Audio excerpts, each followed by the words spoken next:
Five members of Senator Kirsten Sinema's Democrat of Arizona veteran of Veterans of Advisory Council resigned this week over her opposition to multiple aspects of Democrats' sweeping social spending bill. In a letter released Thursday, the veterans hammered Sinema over her refusal to fully support President Biden's Build Back Better agenda, as well as her opposition to abolishing the filibuster, the 60 vote threshold for most legislation in the Senate that has consistently thwarted Democrats' legislative priorities. You have become one of the principal obstacles to progress, answering to big donors rather than your own people. We shouldn't have to buy representation from you, and your failure to stand by your people and see their urgent needs is alarming, the five wrote in the letter, which was released by Common Defense.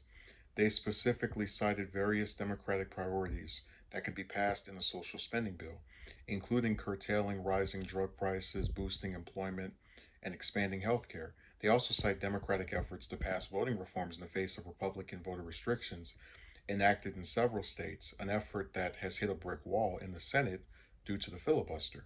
As members of your Veterans Advisory Council, for years, we're deeply concerned by your failure to acknowledge us or seek our input. Today, we feel as though we are merely given performative titles and used as window dressing for your own image, not as resources to provide counsel on what's best for veterans, the group said. Given your complete disregard for our input and your unwillingness to act on the behalf of your constituents' needs, we respectfully resign from your Veterans Advisory Council.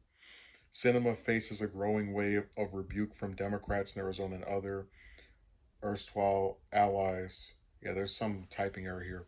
Over opposition to the social spending package, which is being whittled down from 3.5 trillion to likely around 2 trillion. Criticism against her was revived again this week after it was revealed that she opposes hiking taxes on wealthy individuals and corporations to pay for the package, despite the tactic being popular with Democrats. Okay. Where's the last part of this? Sinema's opposition has been thrust into the spotlight in a 50-50 Senate where any one Democrat can sink the package was being passed via budget reconciliation to avoid the filibuster. Already, groups are forming in Arizona to recruit a primary challenger for her when she's up for re-election in 2024, with progressives eyeing Representative Ruben Gallego to run against her in a state that has become an increasingly competitive battleground since Sinema's election in 2018. The letter released by Common Defense complements the group's seven-figure ad buy to push Sinema to fall in line with Democrats' reconciliation package. So I think this story is very interesting because even though I think Sinema is just basically a lamer version of Manchin, there are a lot of politicians who appoint people on the premise of their ethnicity, where they went to school, if they're a veteran, as was the case here, to these positions that don't actually mean anything because they don't seek input from them. And so rarely do you actually see people who, they supported Cinema at some point to join her advisory council, just come out and say, yeah, we're not being paid attention to. We don't like what you're doing.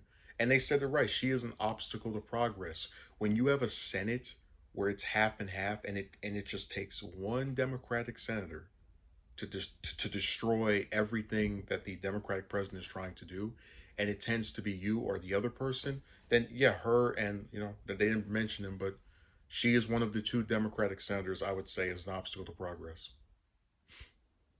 And it feels so nice to see people, right, that because we always have this stereotypical image of people that work for politicians. Oh, they're corrupt as well, they have no principles, they'll support the person no matter what.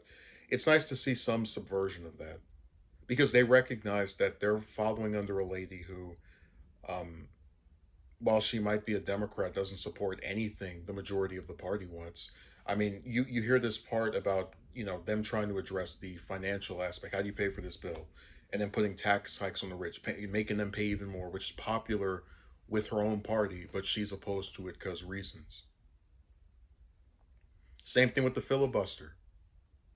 Oh, I feel that this might come back to bite. Well, that's not the point. You have an urgent series of issues that need to be addressed, and you don't want to address them, not because you can't and the Democrats can't, don't have enough votes, but because you won't let them have enough votes by getting rid of the archetypal uh, relic system that has stopped this progress from happening. So I'm very happy with these people for resigning.